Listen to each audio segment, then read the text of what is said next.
Hey, everybody, welcome back to Practical Liberty. My name's Henry Bingaman, and I'm going to go solo for this episode. There's a couple things I wanted to talk about. Some of you seem to like when I talk about what's happening in my businesses and kind of personal life. So I want to give you a little bit of an update. But first, I want to tell you kind of the inspiration for me doing this episode is my never ending hatred of whining, complaining, bitching, and moaning.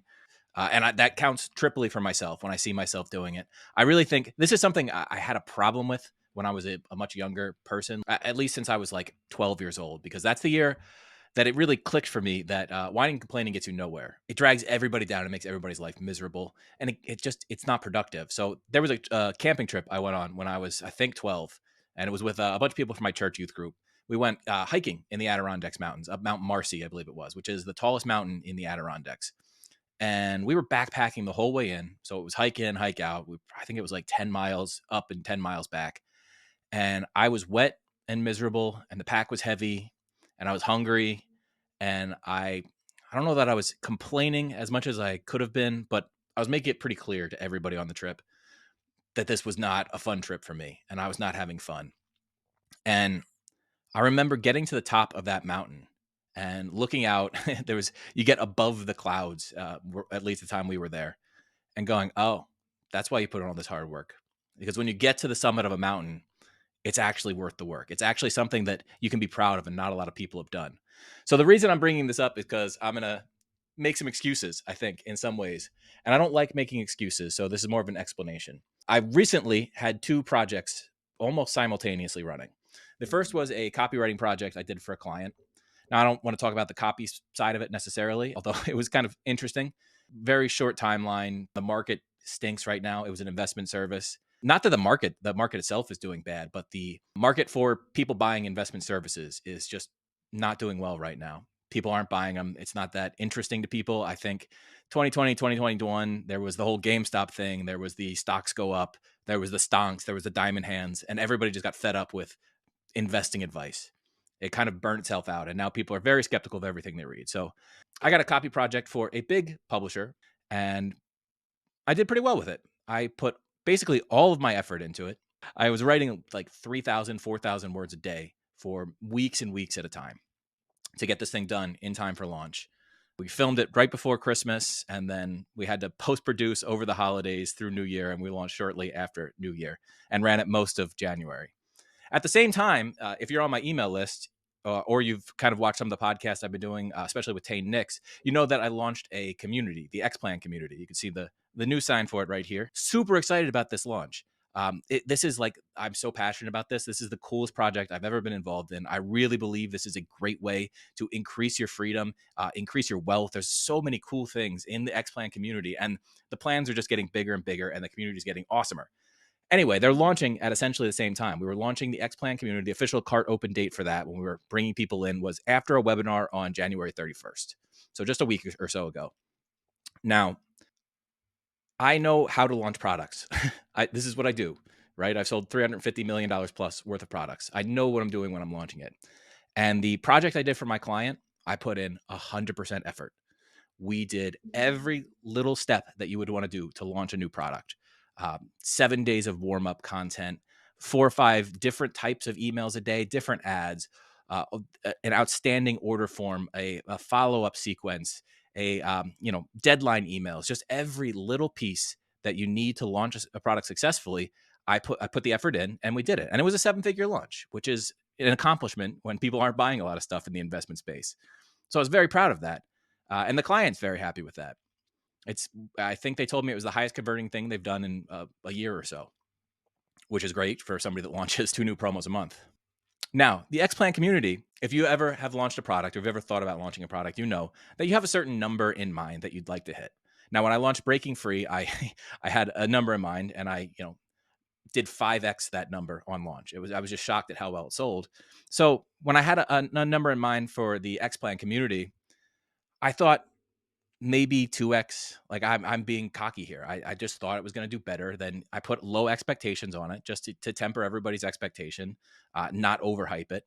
And it didn't do even the low expectation that I thought it would. And I know this is entirely my fault. Um, I was so excited about it. I love the product. It's an amazing community. It has amazing benefits.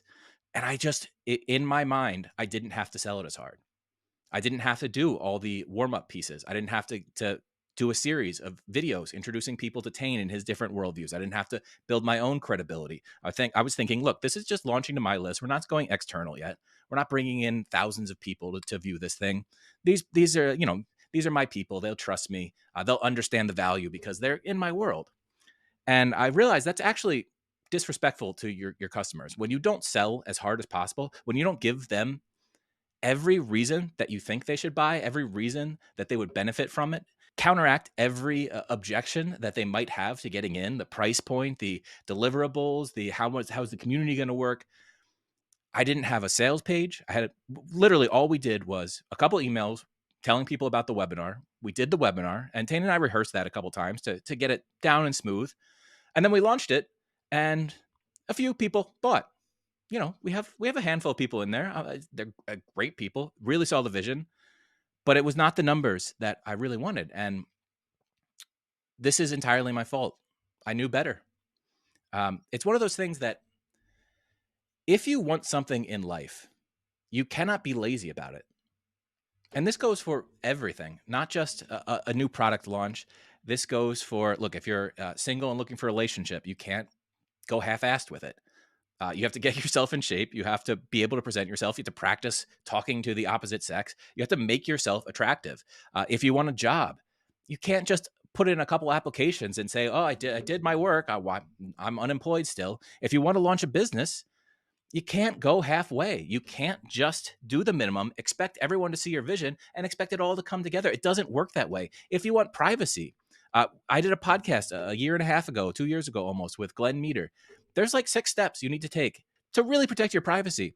Most people, and I'm guilty of this as well, I don't want the privacy enough to go through all the pain in the butt steps. There are certain things I still do that I shrug my shoulders and say, I guess I'm just out there. Like I still use Apple Maps. Like I know the CIA can track me through Apple Maps. I know that it's not that private, and I don't care enough to change it. I should. I know I should, but the truth is I don't care enough to change it. And I think the truth that a lot of people have to admit to themselves is they don't care enough to get the things they want. And this is actually an important point that I want you to think about and see if you notice it in yourself. You're certainly going to notice it in other people, but there are probably times in your life that you've taken an action just to prove that you can't do something. By that, I mean, you'll do something, you'll put in minimal effort. Like maybe there was a girl you liked in high school and you gave her a note sometime, or you said hi and she, raised her eyebrow at you and walked away. And you say, well, I tried. There was nothing I could do. You cannot say there was nothing I can do. There's almost never, ever, ever nothing that you can do. I promise you, if you change just the phrase, there's nothing I can do, to, well, what is it I can do? It's going to change your life because that puts you in solution finding mode. There's nothing I can do is defeatist. It's black pilled. It's bullshit. Are you tied up with a gun to your head? Do you literally have nothing you can do? You're immobile. You can't even speak. There's never nothing you can do. It's an excuse. Instead, start asking the question, what can I do? How can I change the situation? What can I do better? And as soon as you start asking that, you're not going to know the answers, but chances are you're going to know how to find the answers, or you're going to know someone that already has those answers. So go talk to that person, find the answers, and put in the work. Look, you don't get what you want out of life if you don't put in the work. This all comes down to what you actually value. I talk about Harry Brown all the time because he really broke down the concept of value to me. Look, some of you are going to hate me for saying this, but people are broke because they value laziness more than they value putting in the work to get money. People are lonely and alone, not in relationships, because they value that feeling of loneliness and self-pity more than they're willing to work to go out there and find a relationship. It's just an excuse if you say there's no one out there for me. People stay fat and out of shape because they value their laziness, they value their comfort, and they value the lack of pain that their body is currently in more than the suffering and hard work it takes to go on a diet and exercise regime. And look, I'm not yelling at you here. I'm yelling at me. These are all things that at certain parts of my life, I have been super guilty of. So I want you to really stop and consider, what is it that you value? If you're saying you want to be free, but you're not taking any steps in your life to build a freedom community, to get some of your money out of the system, to figure out what it takes to actually live life on your own terms without submitting to someone else, you don't value freedom.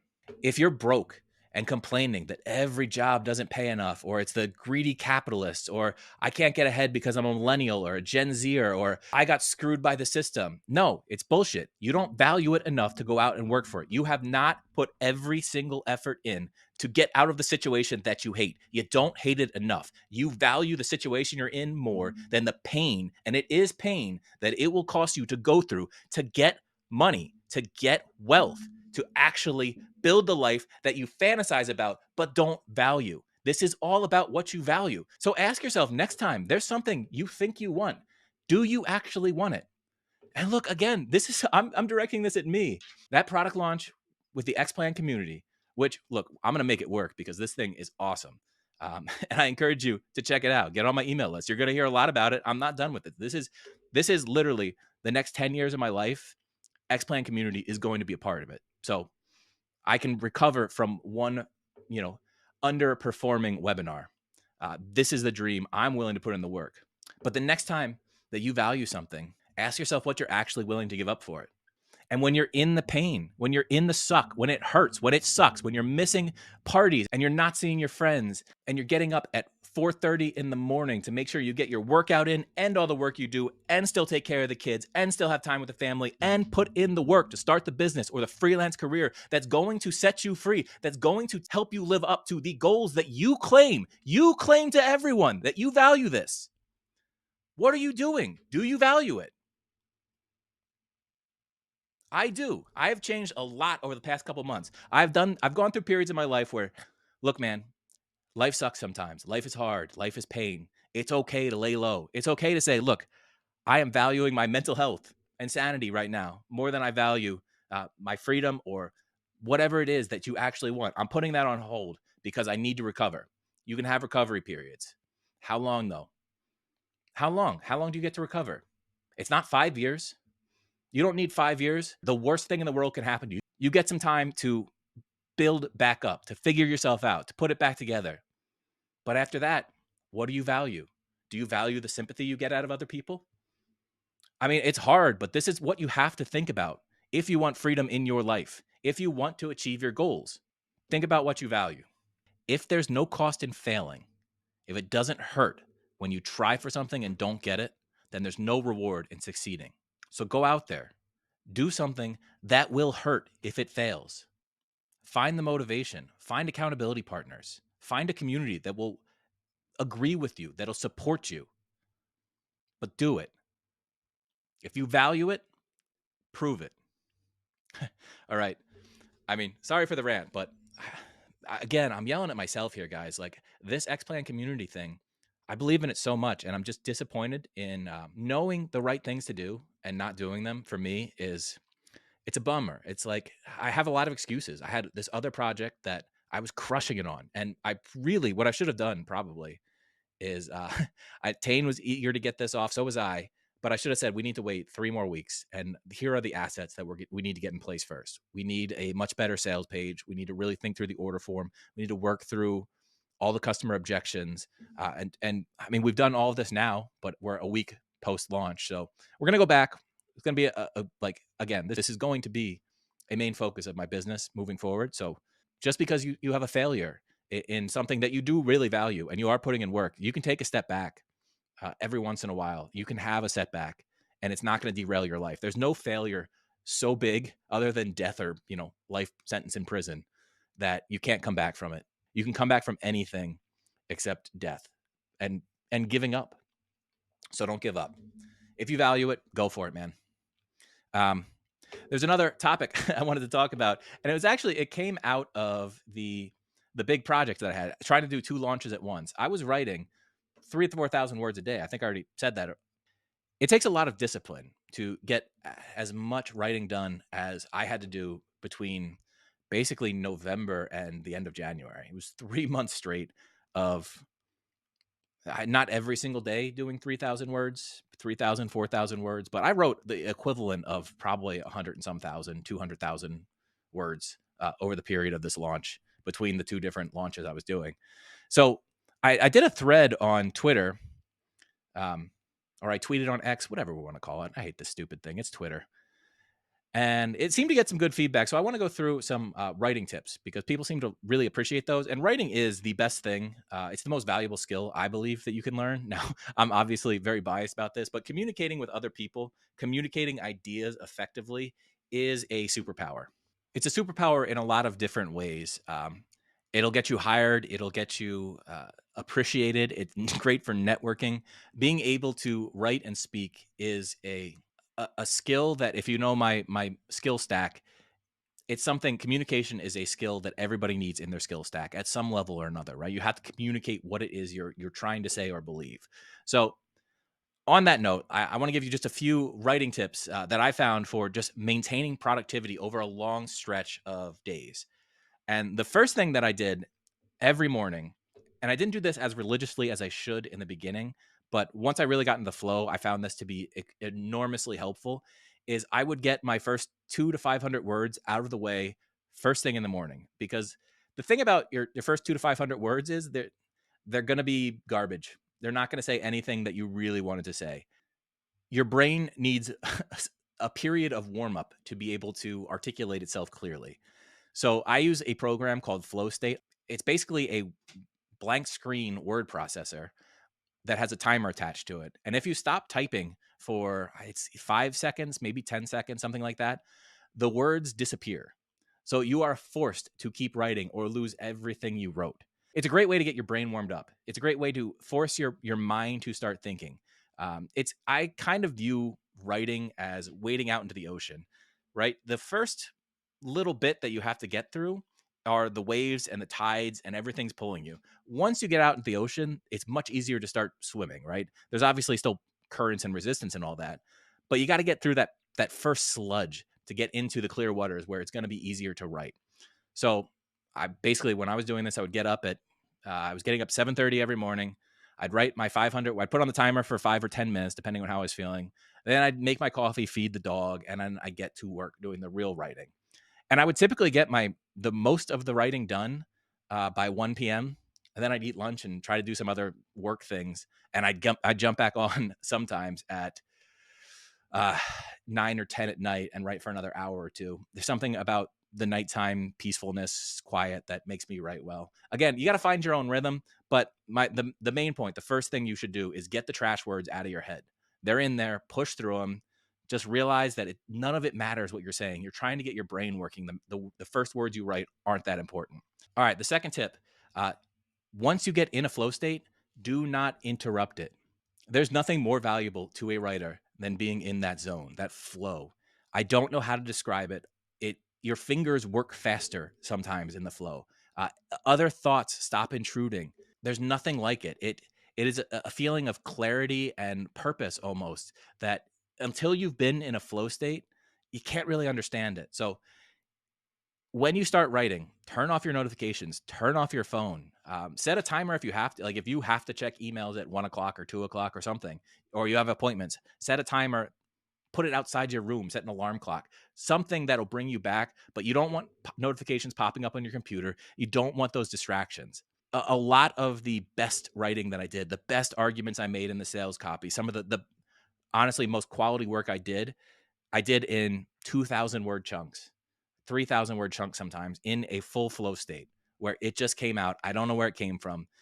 Stephen Pressfield calls this the muse, right? It's just sometimes there and you have to work to get to it. You have to show up constantly and the muse shows up for you. So do not disrupt a flow state if you can at all avoid it. All right. The third super productivity tip, if you have to do a lot of writing in a little bit of time, write every day.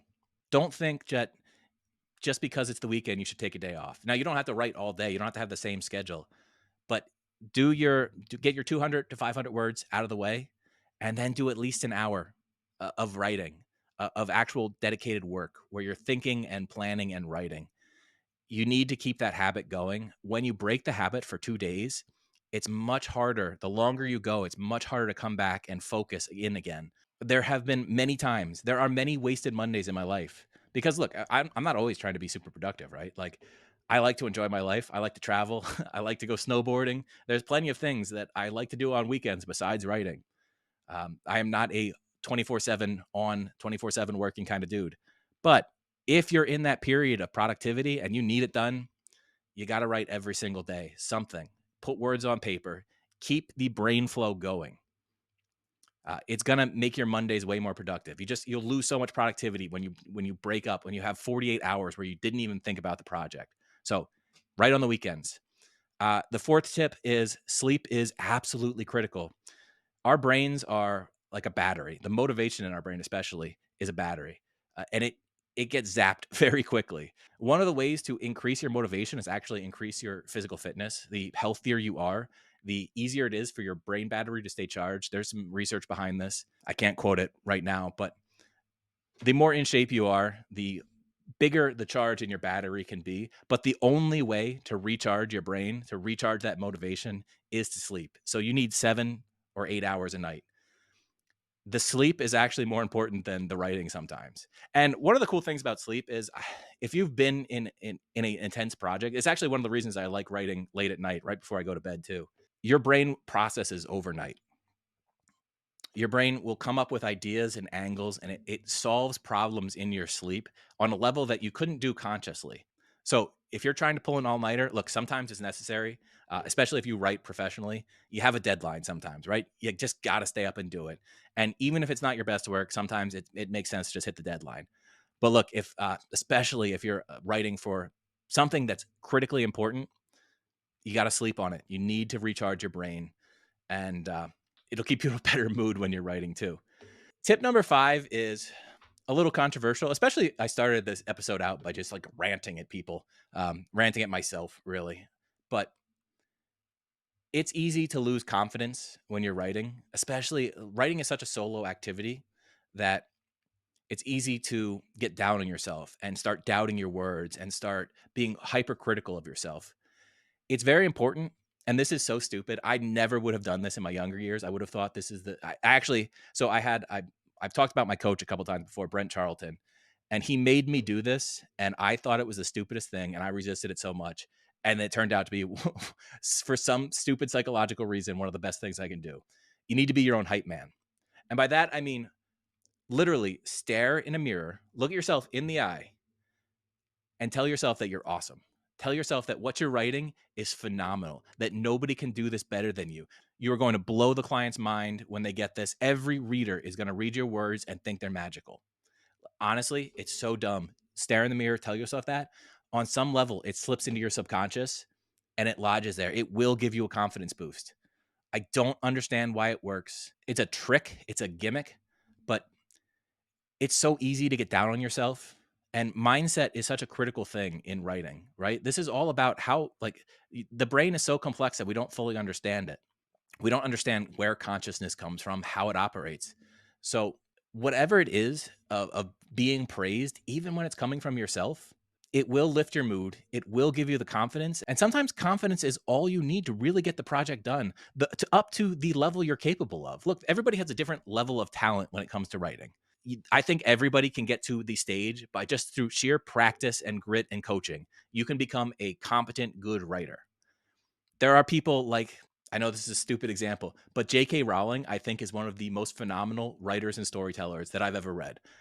Even as an adult, I'll go through and read Harry Potter, and just the way she describes a scene, the way she builds a character, she has a magical quality that it can't be taught, right? So there are some people on that level of skill. Neil Gaiman, another one of my favorite authors. There's something in his writing. It is just innate talent. You can't teach it. But for the rest of us, just getting up to the best level that you're capable of, sometimes all it takes is confidence. So give yourself the confidence. It's a cheat code and it works. And the last thing that I found enormously beneficial, wear blue blocker glasses. You can get them on Amazon for like, I don't know, 20 bucks or something. If you're staring at a computer screen for hours and hours at a day, I cannot tell you how much eye strain they will reduce. The blue light really does something to your eyes and to your brain in general. It drains you of that energy. And look, when things start getting blurry, it's really hard to keep going, right? When you're writing, You don't want blurry vision, tired brain, headaches, all that stuff that comes with staring at a screen too long. Uh, wear blue blockers, and it reduces so much of that stress that, again, it's kind of like a cheat code, but if you're staring at a screen, man, it works. Trust me. All right, guys, that is the episode this week. It's a little short. Next week, I have on a very good friend of mine for a special announcement type episode. I got a lot of big things planned here at Practical Liberty this year. You're going to have a lot of benefits, a lot of free stuff coming to you. And I'm excited for the year, man. I don't know how your last couple years were. Everybody had a hard year in 2020. I had a particularly hard year just with a bunch of personal things in 2023. And I slowed down. That's why I'm yelling at myself in this episode, because I'm mad that I took such a step back, but I needed it. I needed to recover. But look, I'm on fire for this year. I'm pumped about what's coming. The traveling I'm doing, Bitcoin circular economies are going to start taking off. This is why I'm going to El Salvador in April.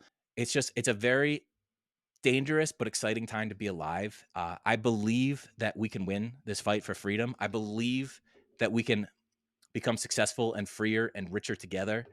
And I'm so glad that you're here with me for the journey. So until next time, stay free.